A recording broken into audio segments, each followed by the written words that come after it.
Assalamualaikum warahmatullahi wabarakatuh. Waalaikumsalam. Alhamdulillah wala ilaha illallah wassalatu wassalamu ala Rasulillah. Allah raditu billahi rabbah wa bil islami dina wa bi Muhammadin nabiyya wa rasulah. Yang saya hormati Pak Ketum, Mas Nasrul, Bang Said, Idu, izin Bang. Mbak Husnul belum hadir. Bapak Ibu semua, Kanda Yunda, para KBPI maupun bukan, dari Aceh sampai Papua. Saya lihat ada dari Korea juga kayaknya. Dari Korea Selatan. Nah, betul tuh ada Raja Lee.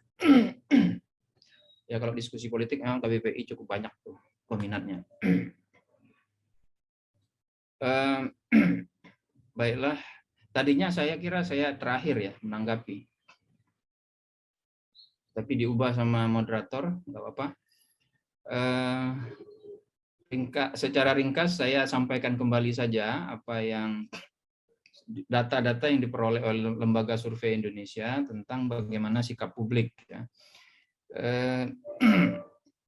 Kita semua tahu bahwa sikap publik itu penting dalam pengambilan keputusan di negara kita, apalagi kalau pengambilan keputusan itu menyangkut hal-hal fundamental.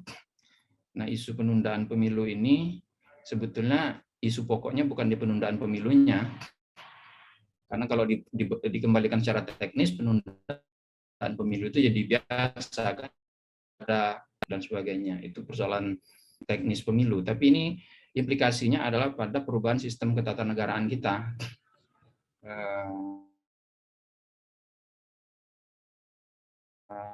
Misalnya kalau ikut Sudan Caimin kan 2000 ditunda setahun atau 2 tahun, jadi 2026, 2027, itu berarti otomatis ada pertanyaan soal bagaimana masa jabatan presiden dan masa jabatan pejabat-pejabat politik lainnya legislatif dari pusat sampai daerah. Nah, itu memerlukan perubahan sistem ketatanegaraan, baik melalui, kalau ikut Profesor Yusril yang disampaikan oleh Pak Ketum tadi, ya bisa lewat 3 cara, tapi tiga cara itu semuanya rumit, akan menimbulkan berbagai persoalan dari politik sampai ke ekonomi dan keamanan, gitu. Karena itu kami bertanya ke publik secara ringkas. Metodologinya tadi disampaikan oleh Mas Nasrul. Ini survei cepat lewat telepon. Tapi survei cepat lewat telepon ini di dalam dunia ilmiah dikenal dengan nama double sampling. Jadi kita punya survei tatap muka dari data-data responden survei tatap muka dari tahun 2018 sampai 2021, itu ada sekitar 300.000 responden. Jadi 300.000 ini adalah responden yang sudah terpilih secara acak, karena itu dapat dianggap mewakili populasi Indonesia. Di antara 300.000 itu ada 71% yang memiliki nomor telepon unik yang bisa kita hubungi, dan kita sudah ketahui demografinya.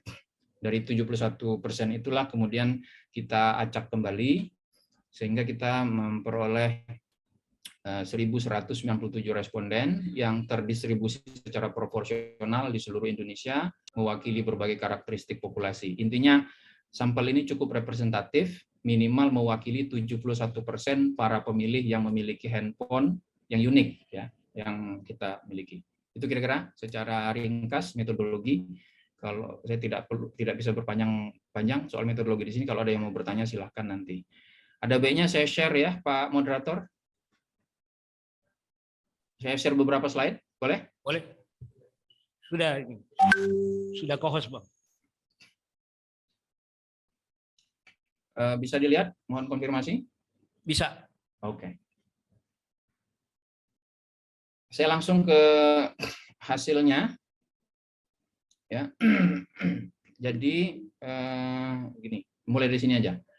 Jadi ada 48% publik yang kami tanyai itu mengetahui adanya usulan akan adanya penundaan pemilu atau perpanjangan masa jabatan Presiden Jokowi hingga 2027, ya. 48%, hampir 50%. Nah, ini hasilnya kita tanyakan kepada baik yang tahu ada usulan itu dengan yang tidak tahu. Ringkasnya, secara total keseluruhan masyarakat itu menyatakan bahwa 70,7% menyatakan bahwa sesuai dengan masa jabatan Presiden Jokowi sesuai dengan masa jabatannya hingga 2007 tanpa pemilihan umum, sesuai dengan UUD 45, Presiden harus dipilih rakyat dan dibatasi hanya 2 masa jabatan masing-masing selama 5 tahun, dan Presiden harus mengakhiri masa jabatannya pada 2024 meskipun pandemi belum berakhir. Jadi tugas Presiden berikutnya untuk menyelesaikan pandemi. Jadi alasan pertama menunda pemilu itu kan karena alasan pandemi. Kita tanyakan apakah masyarakat setuju. 70,7% nggak setuju dengan alasan itu. Yang setuju itu 20,3%. Nah, yang berwarna merah itu 74%. Itu yang menolak perpanjangan masa jabatan atau penundaan pemilu itu dari masyarakat yang tahu adanya usulan. Yang 67% itu masyarakat yang nggak tahu. Jadi apa yang bisa kita katakan di sini? Pertama, bahwa sikap dasar masyarakat itu baik yang tahu ada usulan maupun yang nggak tahu itu menolak perpanjangan masa jabatan presiden, menolak pemilu ditunda. Yang mengetahui isu adanya usulan dari para ketua partai itu atau menteri itu penolakannya lebih tinggi. Jadi dengan kata lain, sikap dasar masyarakat itu 70,7% menolak. Tapi kalau dia dikasih tahu atau dia tahu bahwa ada usulan, tingkat dia lebih nolak lagi, gitu, makin menolak. Dengan kata lain, kalau isu ini diteruskan untuk dibicarakan oleh para elit dan masyarakat makin tahu, maka kalau berdasarkan data ini tingkat penolakan akan makin tinggi. Alasan kedua untuk perpanjangan masa jabatan atau penundaan pemilu itu adalah karena untuk urusan memulihkan ekonomi. Jawaban masyarakat sama. Urusan pemulihan ekonomi tidak bisa dijadikan alasan untuk menunda pemilu. 68,1% mengatakan walaupun ada alasan harus ada kebutuhan untuk memulihkan ekonomi, 68% mengatakan kita tetap harus laksanakan pemilu, tidak usah diperpanjang masa jabatannya, pemilunya tetap dilaksanakan 2024, nggak usah ditunda. Itu 68,1%. Yang tahu dengan adanya usulan itu tingkat penolakannya lebih tinggi, 74%. Jadi sama dengan yang tadi kesimpulannya. Sikap dasar masyarakat 68% menolak, tapi kemudian yang tahu itu tingkat penolakan lebih tinggi. Makin disebarkan isu ini, makin masyarakat tahu ada yang usul untuk perpanjangan, maka masyarakat makin menolak. Yang sepakat dengan pengusul, sepakat dengan Pak Zulhas, misalnya dengan Cak Imin atau dengan Pak Bahlil itu 24,1%, ya, dan 21% diantara yang tahu. Bagaimana dengan alasan karena harus memastikan pembangunan IKN? Tadi disinggung juga oleh Pak Ketum, sama 69,6% mengatakan itu bukan alasan yang bisa diterima. Tetap walaupun ada pembangunan IKN, belum selesai pembangunannya, pemilu tetap harus dilaksanakan 2024, perpanjangan masa jabatan presiden nggak perlu, presiden nanti menyerahkan pembangunan itu kepada presiden baru.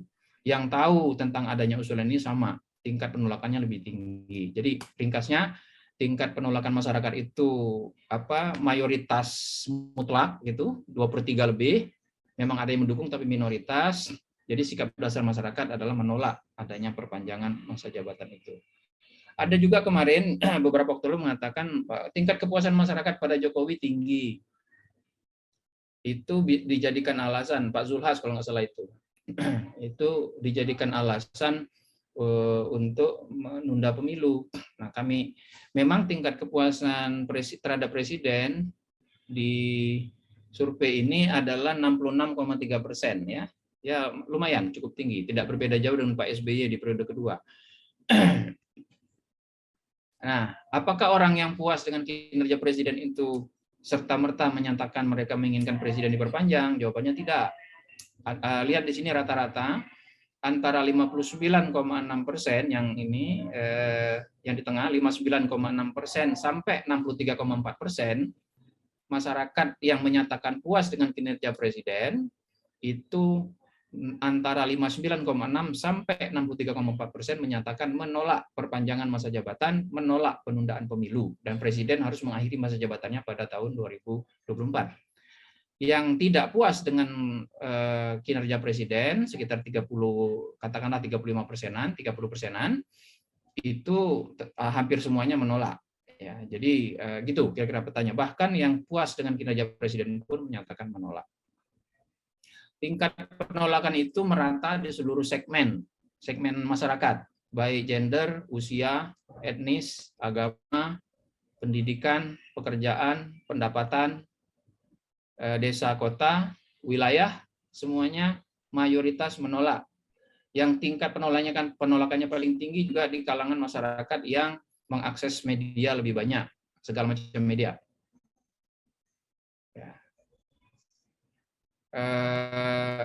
Bahkan di kalangan partai, jadi mungkin kita lihat di sini, Partai PKB itu di atas 65% menolak perpanjangan. Partai PKB kan ketua umum mengusulkan. Partai Golkar itu di atas 65%, antara 65 sampai 71% menolak perpanjangan masa jabatan. Partai mana lagi tuh? Satu lagi partai apa ya? PAN. Partai PAN itu di atas 58% menyatakan penolakan terhadap perpanjangan. Jadi penolakan itu merata di seluruh segmen lapisan masyarakat dari temuan survei ini. Isu kedua yang kami tanyakan mirip dengan yang tadi. Apakah pemulihan ekonomi harus diutamakan dan pandemi harus diutamakan, walaupun harus menunda pemilu? Atau sebaliknya, pemilu tetap dilaksanakan meskipun kondisi pandemi. Lagi-lagi di atas 64% masyarakat mengatakan walaupun masih pandemi, walaupun pemulihan ekonomi sedang diupayakan, pemilu tetap harus dilaksanakan, jangan ditunda, kira-kira gitu. Sama ya. Dan itu sama juga yang masyarakat yang puas dengan kinerja presiden sama menyatakan hal yang sama, menolak perpanjangan masa jabatan presiden itu. Dan penolakan itu antara menunda pemilu karena alasan pandemi dan pemulihan ekonomi dengan tetap melaksanakannya itu juga merata di seluruh segmen demografi masyarakat. Tidak perlu saya uraikan satu persatu. Bahkan di kalangan pemilih presiden yang lalu, misalnya di sini pemilih Presiden Jokowi Ma'ruf pada 2019, mayoritas juga menyatakan pemilu harus tetap dilaksanakan tahun 2024 walaupun kita sedang memulihkan ekonomi dan masih menghadapi pandemi. Itu ada 52,8%. Pemilih Prabowo Sandi hampir semuanya 81,6% menyatakan bahwa pemilu tetap harus dilaksanakan. Jadi kira-kira begitu temuan utamanya. Karena itu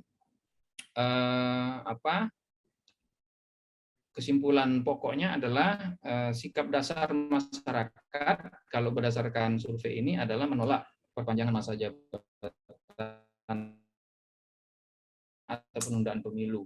Jadi konstituen kita, masyarakat kita, rakyat secara umum atau publik itu sikapnya cenderung konstitusional sesuai dengan jadwal siklus kepemimpinan nasional yang selama ini sudah berjalan. Itu kira-kira yang bisa saya sampaikan terkait dengan hasil survei dari Lembaga Survei Indonesia yang saya pimpin sejak tahun 2019 lalu. Mungkin pendalaman bisa nanti didiskusi. Saya kira itu dulu untuk mengantarkan. Terima kasih. Wassalamualaikum warahmatullahi wabarakatuh. Waalaikumsalam warahmatullahi wabarakatuh. Terima kasih Bang. Ini sangat luar biasa informasi terkait dengan hasil rilis LSI. Mudah-mudahan kita dapat pencerahan dan sekaligus kita akan dalami pada diskusi nanti. Selanjutnya nanti kita minta Pak Said Didu langsung aja. Ini dari perspektif ekonomi barangkali Bang.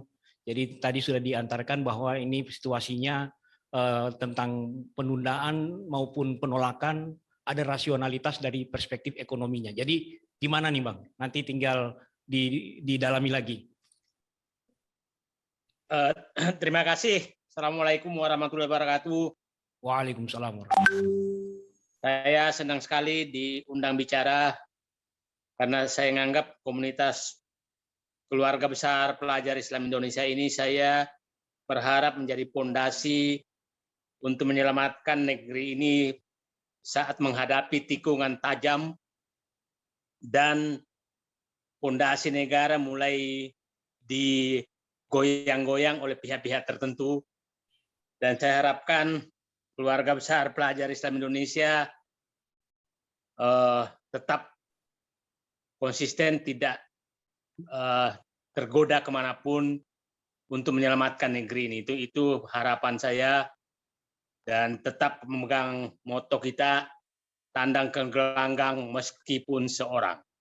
Jadi biarkan mereka bersatu, tapi kita tetap harus menyelamatkan negeri ini. Saya agak kaget di saat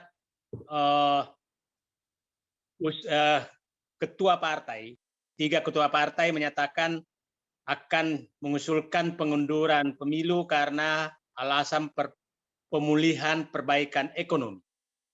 Itu saya sangat kaget. Tapi saya hilang kagetnya setelah Pak Zulhas membuka bahwa yang menyatakan bahwa dipanggil oleh Menko Maritim dan Investasi untuk membahas tentang pengunduran pemilu. Akhirnya saya menyadari bahwa memang hipotesa saya bahwa yang bermain ini adalah oligarki yang ingin memperpanjang pemilu dan dimanfaatkan oleh pihak-pihak tertentu untuk kepentingan politik. Dia lupa bahwa gerakan tersebut benar-benar melawan konstitusi dan melawan akal sehat, seperti yang dikatakan tadi oleh Mas Jayadi, bahwa itu melawan akal sehat betul-betul dengan usulan tersebut. Saya hanya ingin menggambarkan ekonomi. Ekonomi itu sebenarnya tiga hal yang kita harus lihat: fiskal, moneter, dan ekonomi sendiri. Dalam hal ini ekonomi real dihadapi rakyat. Kalau kita lihat, moneter sebenarnya nggak terlalu masalah karena hampir semua negara menghadapi kesulitan yang sama, sehingga kurs kita itu stabil di titik lemah. Yang kedua, bahwa utang kita sebenarnya sebagian besar sekarang adalah utang domestik, sehingga kurs tidak terlalu masalah. Ekonomi ini selalu dinyatakan bahwa lagi bagus. Tolong sangat berhati-hati melihat, istilah saya, pertumbuhan ekonomi yang sangat rapuh. Sangat rapuh. Kenapa? Pertumbuhan ekonomi tahun-tahun terakhir ini sama sekali bukan disebabkan oleh kinerja hasil karya manusia, tapi saya katakan ini hanyalah pabrik Allah yang dipanen dan menyebabkan pertumbuhan ekonomi. Kenapa saya katakan? Karena yang tumbuh sebenarnya adalah harga-harga komoditas, harga minyak dan gas bumi naik hampir 3 kali lipat, 4 kali lipat. Kemudian harga batu bara 3 sampai 4 kali lipat naiknya, harga tambang 3 kali lipat, harga CPO 3 kali lipat, harga yang lain-lain sekitar 2 kali lipat. Jadi itu adalah istilahnya pabrik Allah yang tidak ada campur tangan apapun, sehingga terjadi pertumbuhan ekonomi. Kita tahu selama ini pertumbuhan ekonomi Indonesia itu adalah selalu hampir 50% disebabkan oleh pertumbuhan konsumsi. Dan pertumbuhan konsumsi selalu sekitar 5%. Sekarang itu konsumsi masih sekitar 2%. Jadi, itu masih sangat rapuh. Nah, masuk ke dalam fiskal. Jadi dampak daripada pertumbuhan yang seperti itu, maka yang terjadi sebenarnya adalah melebarnya ketimpangan. Itulah orang kaya sekarang makin kaya, orang miskin makin miskin. Nah, itu kita lihat itu masalahnya. Kecuali sebenarnya untuk kelapa sawit itu ada pemerataan sedikit bahwa petani sawit menikmati, tapi yang lain itu orang kaya makin kaya, orang miskin makin miskin. Nah, karena memang pertumbuhannya bukan karena pertumbuhan pertumbuhan dari bawah, tapi pertumbuhan di atas. Nah, itulah saya melihat bahwa ini masih sangat rapuh. Kita lihat kemiskinan juga masih sangat berat, dan saya punya keyakinan bahwa tahun-tahun terakhir ini kemiskinan akan bertambah sangat signifikan karena kenaikan harga komoditas untuk pangan konsumsi. Kita tahu bahwa 70% angka kemiskinan ditentukan oleh harga pangan. Harga pangan terus naik, harga kebutuhan pokok naik, semua naik. Gas naik, BBM naik, listrik naik, kemudian minyak goreng naik, pupuk naik, semua naik. Tidak ada yang tidak naik sama sekali. Sehingga kemiskinan saya yakin akan makin bertambah, sementara daya beli makin turun.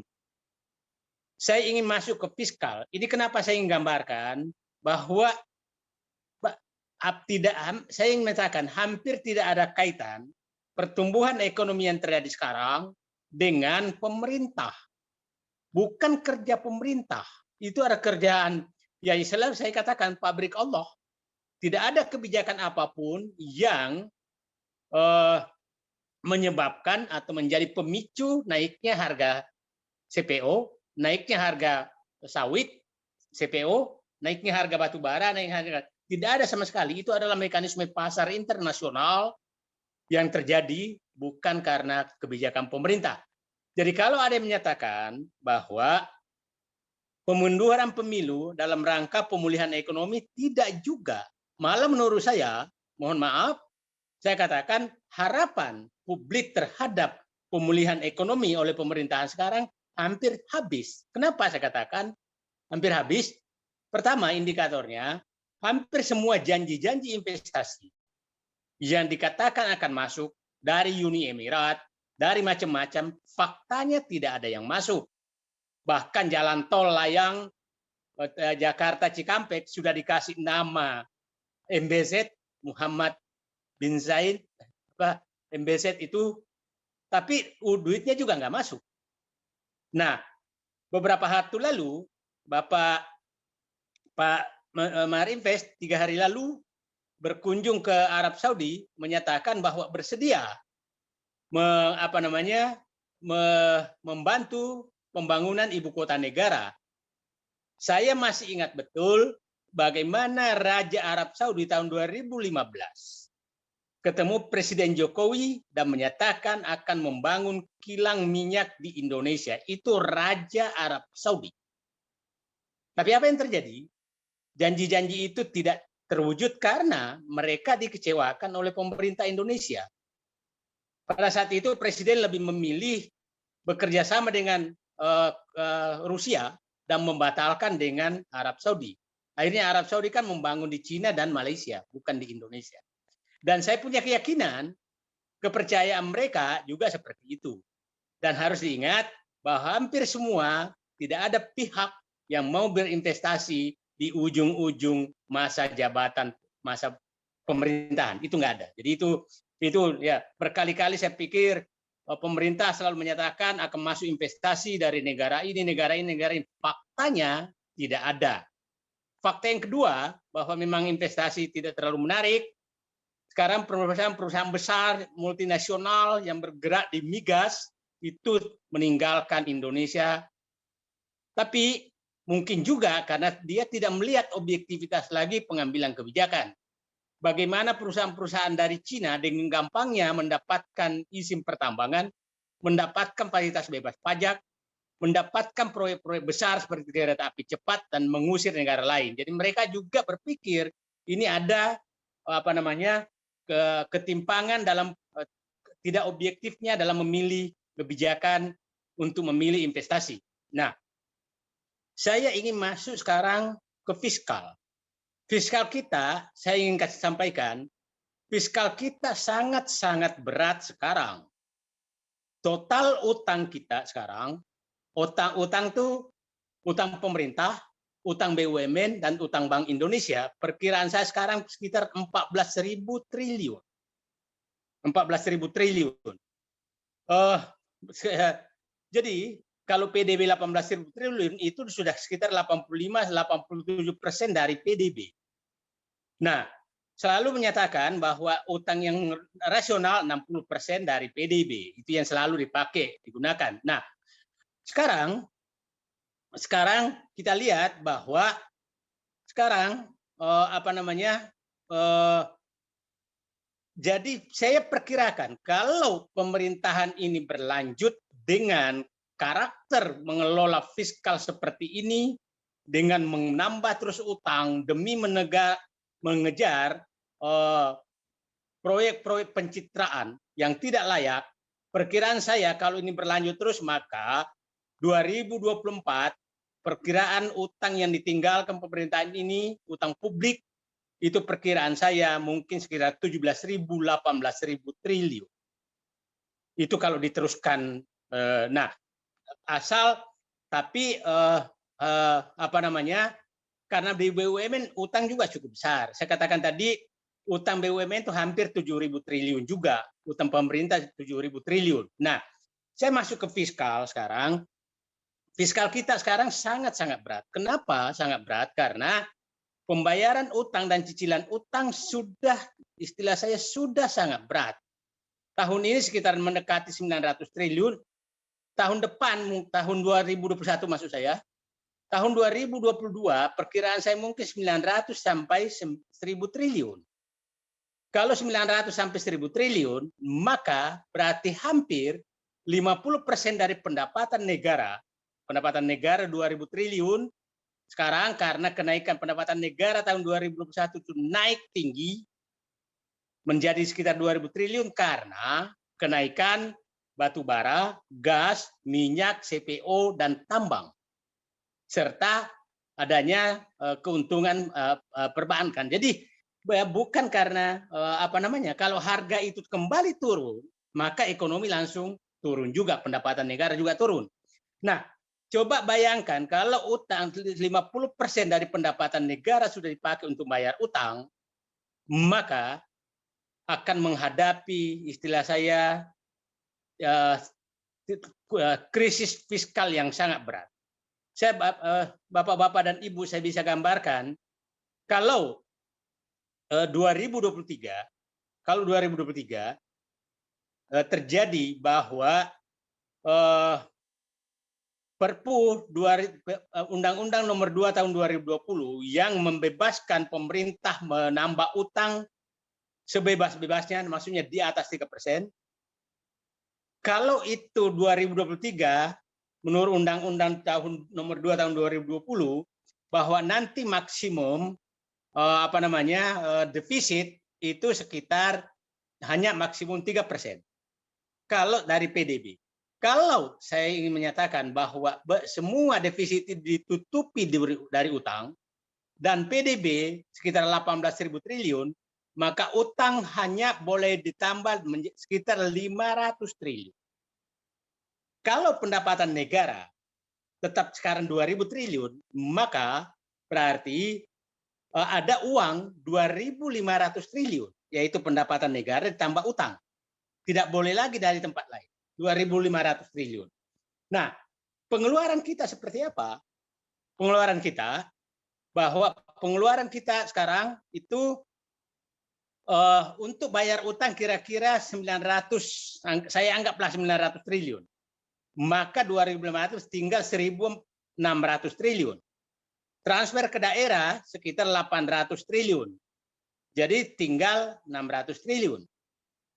Coba 800 tambah 900, 1.700 triliun. Tinggal 700 triliun. 700 triliun transfer subsidi sekarang, subsidi yang wajib itu tanda kutip, kalau tidak dilakukan maka menjadi bahaya, pupuk, kemudian gas, kemudian listrik, itu lain-lain, itu mungkin 400 triliun. Jadi tersisa sekitar 200 triliun. Dengan 200 triliun, pemeliharaan jalan seperti apa? Pemeliharaan gedung SD seperti apa? Transfer ke daerah seperti apa? Dana bencana seperti apa dengan 200 triliun sisa? Saya was-was sekali bahwa membayar gaji pun akan berat tahun 2023.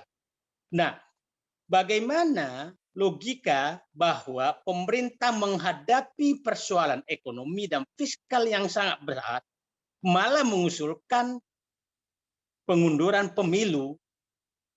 Biasanya negara yang seperti ini justru memajukan pemilu agar kesalahan-kesalahan yang ada bisa diperbaiki. Jadi saya betul-betul sangat aneh kalau ada yang menyatakan bahwa ini akan memperbaiki ekonomi, karena tidak ada sama sekali. Contohnya saja sekarang, minyak goreng saja nggak bisa menyelesaikan. Kedelai nggak bisa menyelesaikan, daging nggak bisa menyelesaikan. Terus ini diteruskan. Malah saya mungkin lebih rasional kalau Mas Jayadi tadi melakukan survei, apakah lebih baik pemilu dipercepat? Mungkin malah 70% setuju dipercepat daripada tadi kan 70% mayoritas menolak diundurkan. Kalau ada pertanyaan berikutnya, bagaimana kalau dimajukan? Mungkin mayoritas minta dimajukan. Karena memberikan harapan baru, investor juga memberikan harapan baru. Nah, itulah saya pikir gambaran ekonomi kita sekarang. Oke, pertumbuhan makronya cukup, tapi itu pertumbuhan istilah saya buih, karena bukan pertumbuhan di masyarakat bawah, daya beli semakin anjlok, dan banyak sekali indikasi-indikasi yang yang terjadi. Jadi kita harus ingat bahwa tahun ini negara ini selamat, fiskal selamat itu karena Bank Indonesia mencetak uang tanda kutip dengan membeli sun itu lebih dari 1.000 triliun. Kemudian beberapa bank itu membeli juga sun sekitar 1.200-1.300 triliun. Jadi sekarang yang menyelamatkan fiskal Indonesia sekarang itu adalah Bank Indonesia bersama bank. Karena hampir 50% surat utang negara itu sekarang dimiliki oleh Bank Indonesia dengan bank. Itulah problem yang terjadi. Dan apa yang terjadi adalah uang bank sekarang kelebihan likuiditas dan tidak ada yang menyalur kemana-mana. Jadi itulah problem yang kita hadapi. Jadi kalau saya ditanyakan bagaimana ekonomi, kesimpulan saya bukan mengundurkan pemilu, justru mempercepat pemilu agar timbul harapan baru untuk menyelesaikan masalah ekonomi dan fiskal. Itulah saya pikir dari saya. Terima kasih. Assalamualaikum warahmatullahi wabarakatuh. Waalaikumsalam warahmatullahi wabarakatuh. Jadi tegasnya dipercepat ya Bang ya. Nah, ini kebetulan Ibu Husnul Maria udah ada. Jadi Bu, kita akan langsung ke Ibu. Ini jadi dari kedua pembicara tadi sudah hampir menyimpulkan bahwa memang ini permasalahan karena di tahun 2022 ini kan ada dua titik temu yang kita lihat. Pertama dari faktor pemulihan ekonomi dan konsolidasi politik, di mana keduanya ini akan menentukan konfigurasi arah ekonomi politik baru di tahun-tahun mendatang untuk Indonesia. Tapi ini Ibu di samping perspektif politik mungkin lebih dipertajam lagi di aspek kepemiluannya. Jadi rasionalitas penundaan ini mungkin bisa kita kaji atau Ibu bisa mendalami lagi untuk terkait dengan ini kan biaya pemilu kan cukup mahal Bu. Nah biaya pemilu cukup mahal, kemudian bagaimana kesiapan daripada KPU dengan beban yang cukup besar. Ini kan berkaca pada 2019 yang lalu, ini kan banyak yang kewalahan. Ini banyak inventarisasi masalah yang disampaikan oleh para pakar maupun dari pihak KPU ataupun Bawaslu juga. Inventarisasi masalahnya cukup banyak terkait dengan kesiapan pemilunya. Kemudian ini masa depan kepemimpinan politik nasional kita seperti apa ini?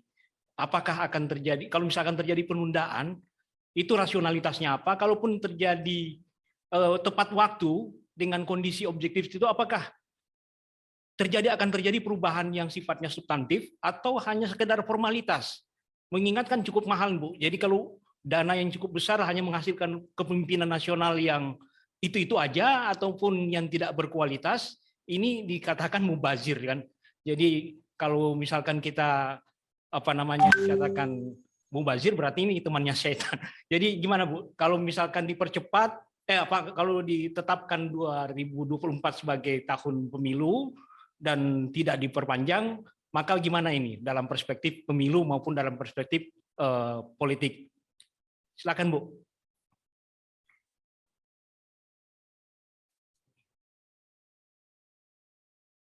bisa di ini.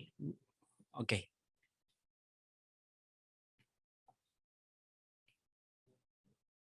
Bisa dibuka Bu ini ya, modulasinya ya. Oke. Bismillahirrahmanirrahim. Assalamualaikum warahmatullahi wabarakatuh. Waalaikumsalam warahmatullahi wabarakatuh. Alhamdulillah haqqa hamdi wa syukrulillah haqqa syukri wa la haula wa la quwata illa billah. Allahumma sholli ala sayyidina Muhammad sallallahu alaihi wasallam. Amma ba'd. Kalau disuruh menjawab itu tadi kayaknya nggak cukup, itu 15 menit. Nah, saya sudah punya beberapa PowerPoint. Saya akan coba insya Allah nanti itu menjawab pertanyaan Mas siapa yang jadi moderator? Hasminto Yusuf, Bu. Mas Minto. Nah, saya mulai aja. Ini global politics-nya. Anda mau Jakarta, poros Jakarta Beijing atau poros Jakarta Washington dalam konteks ini. Karena ini penting juga. Kita ngomongin 3 periode itu lagi pada perang tuh antara NATO dan Rusia. Jadi bukan antara Ukraina dan Rusia, Barat dan Rusia mau membangun yang namanya New World Order. Tapi saya ingin berangkat dulu dari teman-teman, ya dari bapak-bapak, ibu-ibu yang terhormat. Kalau kita bahas tentang Indonesia, tentu saja dari perspektif political Islam yang ada, kita akan selalu dikatakan Indonesia dijajah 350 tahun. Memang Indonesia lahir kapan? Indonesia baru ada 17 Agustus 45. Jadi yang dijajah siapa? Yang dijajah itu adalah kesultanan-kesultanan Islam dari Aceh sampai Tidore. Wilayah Papua itu sebetulnya dulu ini adalah wilayah kerajaan Tidore. Pulau-pulau kecil di Papua sini itu nama-nama pulau kecil itu yang ngasih Sultan Tidore. Tidore baru masuk ke Republik Indonesia tahun 51. Nah, kalau seperti itu kenapa hari ini kok semua orang Islam diteroriskan? Bukan semua ya, artinya kalau Islam organisasinya dibubarkan, orangnya diteroriskan, diradikalisasi dan sebagainya. Itu dalam konteks hegemoni global. Jadi kalau kita bicara sejarahnya, sejarah Islam versus kolonialisme, ya jadi kekuatan Islam itu kerajaan-kerajaan Islam adalah pemilik saham sah dari negara Republik ini. Sampai kemudian di BPUPK, di Jakarta Charter, PPKI di dalam konteks itu. Dan itu ada perempuannya ya, waktu itu ada 2 perempuan anggota BPUPK dari 62. Negara Indonesia akhirnya lahir dengan konsepnya Darul Ahdi wa Syahadah, negara persaksian, negara perjanjian. Cuma persoalannya kalau kita bicara kedaulatan budaya, kedaulatan politik 17 Agustus, kedaulatan wilayah itu zaman Perdana Menteri Juanda, ya tahun 57, kemudian kedaulatan ekonomi yang hari ini luar biasa persoalan tadi yang sudah disampaikan oleh Bang Said Didu.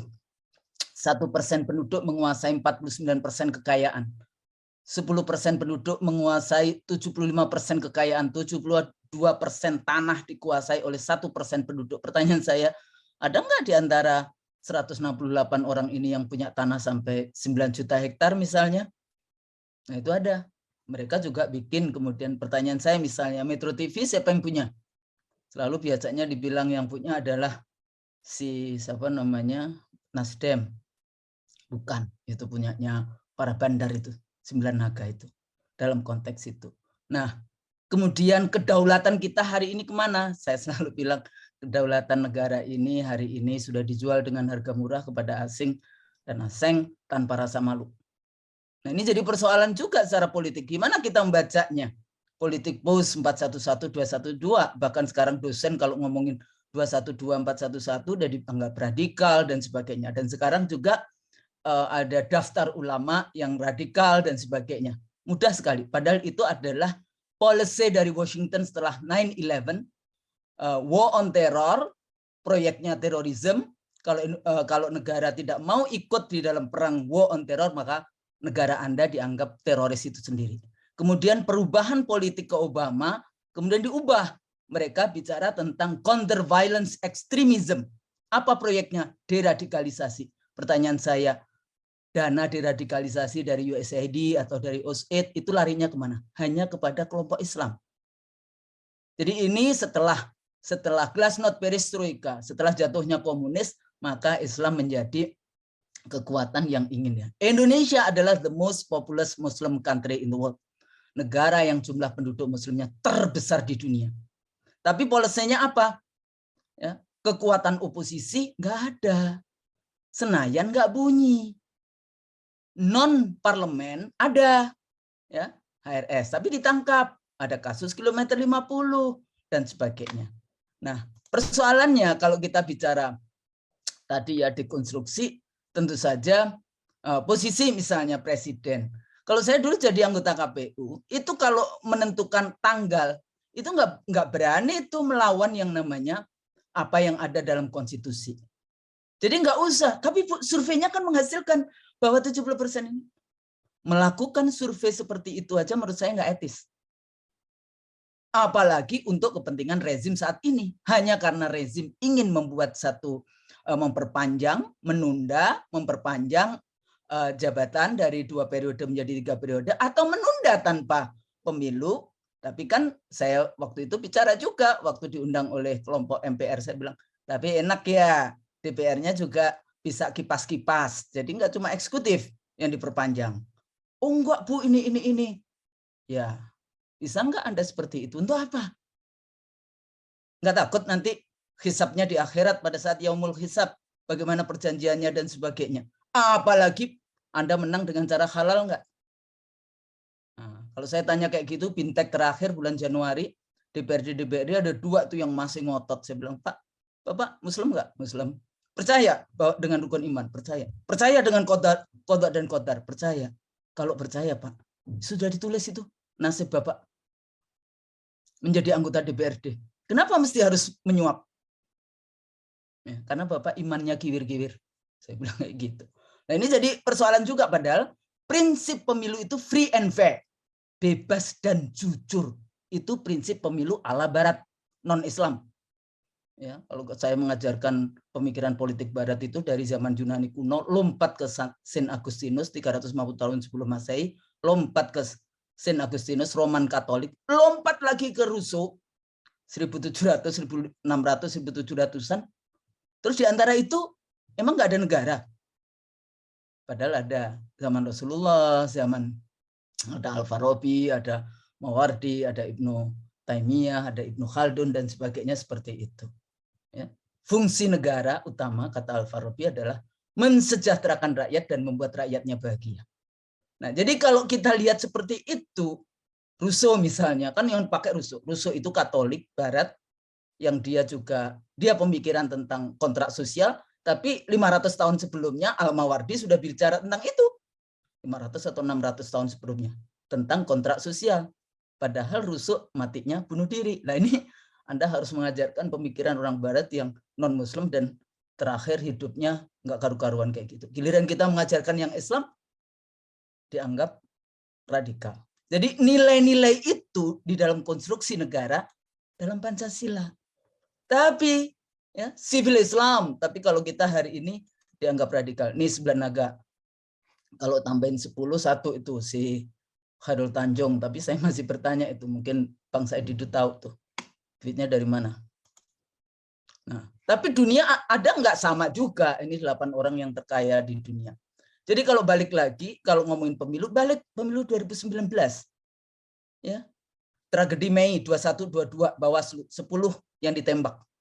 500-an ditahan. Pernah nggak rezim ini mengatakan, I'm very sorry, sudah menghilangkan nyawa rakyat di dalam proses pemilu? Atau tragedi pekerja pemilu 754 data KPU, tapi sebetulnya kalau data Depdagri lebih dari itu. Waktu saya rapat waktu itu masih diundang, tapi habis itu nggak pernah diundang lagi. 1000-an meninggal, ribuan, 11 ribuan katanya yang hospitalized. Apa kabarnya itu? Ada nggak evaluasi kenapa? Karena kotaknya kardus atau kenapa? Tragedi kotak kardus, power abuse. Kalau tadi dikatakan, oh karena mahal. Enggak, 2004 3 kali pemilu. 3 kali pemilu. Pertama, negara Republik Indonesia punya database penduduk dengan 12 variabel termasuk penyandang cacat, database penduduk. Pertama kali negara Republik Indonesia punya database penduduk yang bikin KPU. Harganya 427 miliar dari nggak ada menjadi ada. Ya. Biaya pemilu 2004 cuma 7,2 triliun, 3 kali pemilu. Kotak suara aluminium, bilik suara aluminium sudah 13 kali dipakai. Bukan karena rusak, tapi memang diganti dengan kotak kardus sampai hasil-hasilnya ya seperti kotak kardus. Ya. Jadi kalau alasan anggaran-anggaran, kenapa sih nggak mau bertanya kenapa dulu 2004 bisa menyelenggarakan dengan harga murah? Oke, kalau kita ngomongin unit, harganya cuma saya hitung tuh sekitar 7.500-an kok. Dibandingkan yang 68.000 atau berapa satu. Ya. Itu kalau dibagi menjadi 5 parlemen. Tapi kalau kemudian yang satu kali, yang satu 3 kali, yang satunya lagi itu sampai 300-an ribu satu pemilih. Nah ini juga menarik untuk dilihat kenapa. Tapi kan nggak pernah mau belajar dari pengalaman anak bangsanya sendiri. Kenapa? Karena kita dihancurkan. Di negeri ini orang yang baik bekerja di KPK-kan. Makanya hati-hati. Tidak semua yang namanya koruptor itu koruptor sejati. Ada yang koruptor sejati, ada yang dikoruptorkan. Karena dia menjadi alat untuk menghancurkan lawan-lawan politik. Itu terjadi. Nah, kenapa kemudian harus 20%? Dulu 2004, 2 kali pemilu. Ya, 2 kali putaran pilpresnya. Kenapa bisa? Bisa kok. Bangsa ini kalau dipimpin dengan baik bisa. Karena para bandar tidak maulah membiayai 2 kali. Nah, itu yang disebut unholy alliances antara oligarki ekonomi dengan oligarki politiknya. Itu yang masalah. Kemudian TSM, Facebook saya hilang secara permanen gara-gara tiap hari saya 2 hari sebelum putusan MK. Karena tiap hari saya bicara tentang TSM. Dan data-data, karena saya bilang sama teman dari daerah-daerah untuk posting semua foto-foto data-data pemilu ya 2019. Nah ini juga kemudian peran lembaga survei 2004 nggak laku. Kenapa? Karena KPU punya IT. Pada saat lembaga survei yang cuma 1.719 TPS, KPU punya legislatifnya itu punya 458 ribuan TPS, Pilpres 1 513 ribuan TPS, Pilpres 2 548 ribuan TPS dari 565 ribuan TPS. Kenapa nggak 100%? Anda nggak berpikir Republik ini isinya apa? Ada daerah yang jauh nggak ada nggak ada listrik, nggak ada macam-macam yang seperti itu. Nah kondisi seperti ini sebetulnya kalau alasannya uang, makanya saya bingung. Pemilu 3 kali 2004 akan menghabiskan 86 triliun untuk apa? Pemilu kemarin 25 triliun 2019. Ya, untuk apa sebetulnya? Oke, karena jumlah TPS-nya naik menjadi 810 ribuan TPS. Tapi apa ya segitunya? Database enggak. Database-nya ya memang waktu itu saya bikin, kami bikin di KPU 2004, 427 miliar diserahkan gratis kepada Depdagri 8 Desember 2004. Dan kemudian proyeknya menjadi 3,8 triliun pemutakhiran data pemilih. Kemudian menjadi iktp 5,8 triliun. Depdagri tapi itu proyeknya. Jadi cara pandangnya para penyelenggara pemilu maupun rezim yang terlibat itu adalah cara pandang proyek. Makanya selalu ngomong mahal. Kita dulu bisa kok 7,2 triliun dengan 7 ribuan satu satu pemilih. Unitnya tinggal dihitung-hitung. Bahkan kotak suara, bilik suara, data pemilihnya masih bisa dipakai. Kotak suara, bilik suara sampai 13 sampai 15 kali di luar Pilkades itu. Anda bisa hitung lagi Pilkades, mahasiswa yang pakai dan sebagainya. Nah, kenapa nggak mau belajar? Nah, 2020 ada pemilu, ada pilkada. Kenapa kemudian oh iya Bu, alasannya Covid? Karena beberapa survei mengatakan alasan Covid. Saya bilang alasan Covid 2020 diselenggarakan pilkada hanya karena ada anak dan mantunya. Kenapa di 2022 nggak ada? Nah ini juga sama nanti posisinya. Bagaimana yang harusnya kepala daerah dipilih secara langsung, tahu-tahu kemudian diangkat oleh Depdagri, PLT. Oh tapi itu ada aturannya, baca konstitusinya. Jadi di sini letaknya sebetulnya legitimasi dari kekuasaan itu menjadi ini. Bahkan Sekarang kita juga gerakan, kalau Anda tidak mau tidak ada pilkada, maka Anda masih berhak terus itu jadi ini, karena Anda dipilih oleh rakyat. Dan seringkali yang selalu kalau saya bicara dengan DPRD, dengan daerah itu kan selalu dia menjadi underbow dari Kementerian Dalam Negeri. Saya bilang, kan ini langsung dipilih rakyat. Kenapa selalu menjadi underbow-nya Kementerian Dalam Negeri? Padahal Kementerian Dalam Negeri adalah pembantu. Jadi presiden, gubernur, bupati, wali kota itu bos. Menteri pembantu. Kok pembantu bisa ngurus, bisa mengatur-ngatur seenaknya saja bos yang juga dipilih oleh rakyat. Nah, di sini letaknya kalau kita ngomongin demokrasi emang nggak gampang dalam konteks implementasi. Di situ ada kompetisi. Kompetisi itu harusnya periodikal. Kalau Anda ngaku demokrasi harus secara periodik. Kalau tidak berarti Anda melanggar konstitusi. Di dalam konstitusi sendiri kalau presiden melanggar mestinya diberhentikan. Impeachment itu salah satunya kalau Anda melanggar konstitusi, termasuk juga suksesi itu. Oh, tapi nanti bisa kok Bu, mereka akan bikin, yaitu namanya akal-akalan. Politik yang punya moral, punya etika, itu bukan akal-akalan seperti itu. Ya, jadi ada kompetisi, ada partisipasi, ada civil and political liberties, kebebasan sipil, kebebasan politik. Jadi jangan yang namanya kebebasan menyatakan pendapat, ya kalau beda dengan istana dimasukkan. Bayangin itu kawan-kawan yang aktivis Omnibus Law, 10 bulan di penjara, nggak taunya undang-undangnya melanggar konstitusi. Ya, gimana nanti itu hisapnya di akhirat? Kan susah kalau nggak minta maaf hari ini. Perpanjangan jabatan masa presiden, penggunaan 3 periode, kan itu kan isunya. Konstitusi menjadi tidak legal secara politik karena ini berhubungan dengan legitimasi. Justifikasinya ya kekuasaan tidak sah. Maka rakyat sebetulnya kekuasaan tidak sah, rakyat itu bisa menurunkan presiden, menurunkan DPR, menurunkan siapapun. Karena tidak sah kayak gitu, tidak dapat dikatakan sebagai makar. Lah itu pahami, karena kalau enggak kita memprotes itu nanti dianggap sebagai makar secara ilmu politik, itu enggak. Jadi kedaulatan itu kan kedaulatan tertinggi rakyat. Jadi kalau kemudian ternyata tidak deliver, maka rakyat mengambil kembali kedaulatan yang dititipkan waktu itu. Ya, jadi memang nantinya kalau enggak ya kevakuman kekuasaan kan kalau tidak diselenggarakan pemilu. Jadi kalau alasannya cuma ekonomi aja, menurut saya tidak. Tapi kalau alasannya sudah duduk lupa berdiri, ya memang iya. Ya, hari ini memang kita terus-menerus dipecah belah gitu ya, menjadi bangsa yang terbelah. Ya. Apa itu? Ya, tentara juga sekarang pada komentar tentang agama. Padahal kalau dari dulu komando teritorial militer itu selalu dekat dengan rakyat. Gimana hari ini? TKA kayak gitu ya. Anda tahu TKA Cina itu rakyat terlatih kayak gitu. Apa artinya? Itu semua ini yang disebut interconnectivity war, migrasi, finance dan sebagainya. Nah, ini perlu difahami. Jangan kemudian kita yang dia bisa melakukan seenaknya saja tentang migrasi, TK dan sebagainya, kita disibukkan dengan urusan radikal, tidak toleran dan sebagainya yang sepertinya kita disibukkan oleh itu, sementara mereka jalan terus apa yang diakan.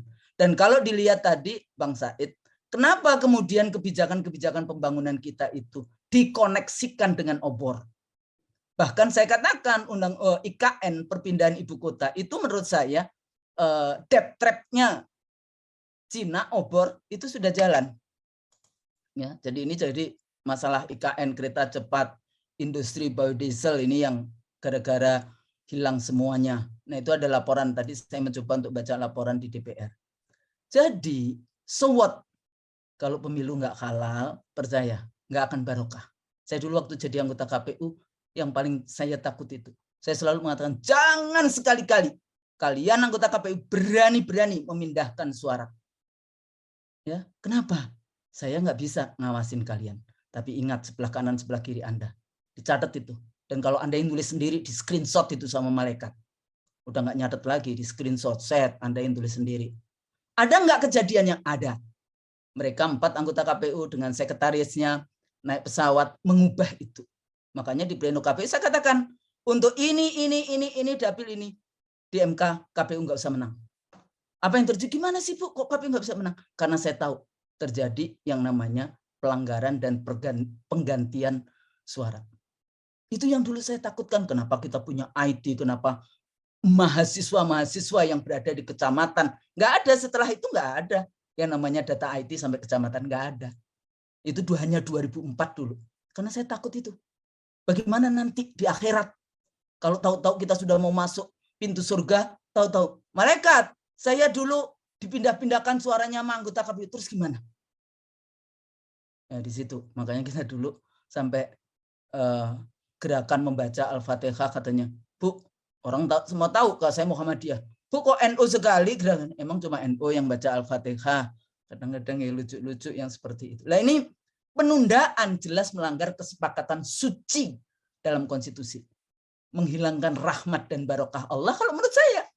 Kenapa? Karena kita tahu itu akal-akalan. Ya, bukan karena negara enggak karuan seperti di Ukraine hari ini atau di bom enggak. Hanya karena yang duduk lupa berdiri. Tidak legitimate. Alasan pandemik dan sebagainya enggak legitimate. Ya.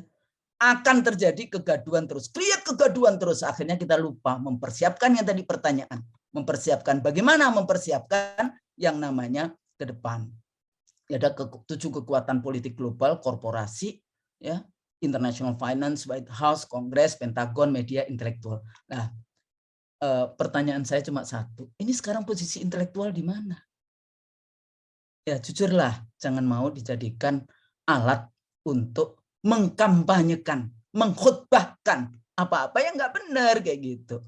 Walaupun ya dibayar juga sih, tapi menurut saya dibayarnya juga nggak akan membuat Anda kaya raya. Ya, jadi 3 periode tolak, penundaan juga harus tolak. Apa rezim bisa memaksakan? Bisa. Kalau semua bisa kan bisa aja. Abuse power dianggap biasa tanpa norma agama kan udah nggak percaya sama rukun imannya. Amal solehnya udah diganti menjadi amal salah, gitu ya. Kekuasaan mudah meloloskan dengan suap, partai dipanggil. Kenapa dipanggil dan kemudian berani? Ya karena bermasalah. Kalau enggak, Anda masuk KPK. Kan kayak gitu. Dulu juga kayak gitu. Mau 2 periode atau masuk penjara. Mau 2 periode atau KPK. Jadi semua disandra, elit ini saling sandra. Kerakusan kekuasaan ya dapat dengan mudah ternyata dia akan melanggar konstitusi. Jadi gimana penundaan atau percepatan? Percepatan. Tadi kan udah ngomong kan, jadi bukan penundaan, percepatan. Kekuasaan para oligarki politik dan ekonomi mungkin belum kembali yang tadi. Tapi kalau menurut saya berapa sih? Pertanyaan saya cuma satu. Para bandar itu dulu berapa keluar uangnya? Undang-undang COVID misalnya 405 triliun atau sampai 1000 triliun. Untuk kesehatan berapa? Itu yang namanya BPJS itu katanya 139 triliun. Katanya yang balik yang untuk rumah sakit 90 triliun. Artinya ada 50 triliun. Kemana transparansi dan akuntabilitasnya? Jadi siasah itu musyawarah itu juga politik bukan akal-akalan. Di situ perlu akhlak, perlu moral. Apa janji kampanye 65 janji? Yuk kita bahas, yuk kita dialog, Pak, sudah selesai. Negara Indonesia udah kacau balau. Ya. Jadi bukan lagi ada harapan, tapi dia rezim ini sudah menjadi beban rakyat. Jadi gimana? Ya dipercepat kalau bisa, kalau enggak ya tunggulah 2024. Ya, peran intelektual di mana? Masyarakat akademisi menuntun masyarakat bawah, jangan jadi pengkhianat. Berapa sih dibayar? Ya, kalau partai moral hazard iyalah, tapi kalau dosen-dosen ya janganlah kayak gitu kan. Kaum yang berpikir sekarang juga mudah disogok atau dijadikan buzzer rupiah. Jadi kita membutuhkan pemimpin yang fighter, bukan pemimpin yang janitor, pemimpin yang cuma disuruh-suruh. Kondisi partai politik hasil pemilu 2014 dan 2019 seperti ini. Inilah kok ini saya nggak bicara ini menangnya halal atau tidak, tapi kondisinya seperti ini. Penutup. Jadi mau membawa demokrasi Pancasila seperti apa? Ya. Mari kita turunkan indikatornya. Buzzer dibayar mahal. Lembaga survei juga jangan mau hanya dibayar mahal. Nggak akan, ya ada sih jadi kaya juga. Ada yang jadi kaya karena survei, ada yang enggak. Tapi maksud saya, Anda jadi kaya itu sudah ada catatannya di Lauh Mahfudz sana. Nggak perlu, yang penting Anda jemput dengan cara halal, dapat juga kayak gitu. Kekuasaan itu apa? Mari ini. Kekuasaan, Allah memang di dalam surat Ali Imran 26, ya, kekuasaan itu dipergilirkan. Jadi ya nggak apa-apa kalau yang hari ini belum jadi berkuasa, nanti berkuasa. ada sabar, tetap dalam iman. Tapi terus-menerus yang namanya fastabihul khairat, terus-menerus kalau yang di partai bagaimana kita berjuang, mempersiapkan para pemimpin ini. Karena kita terus sibuk dengan urusan, oh ya ditunda, tidak ditunda, akhirnya lupa. Siapa yang jadi calon? Yang amanah, yang cerdas, yang bisa dipercaya, yang memiliki komunikasi politik. Anda berapa hari ini kan dipertontonkan bagaimana Putin sebagai presiden yang ini sampai orang Barat keki juga di Melbourne Uni, agak keki katanya orang-orang Indonesia di WA grupnya lebih pro kepada Putin. Tapi kan Anda dipertontonkan bagaimana hipokritnya Barat di dalam konteks itu, dan kita ikut-ikutan saja. Jadi menjadi scholars jangan ikut-ikutan. Mudah-mudahan apa yang saya sampaikan berguna. Nasru minallah wa fathun qarib wa basyiril mu'minin. Wassalamualaikum warahmatullahi wabarakatuh.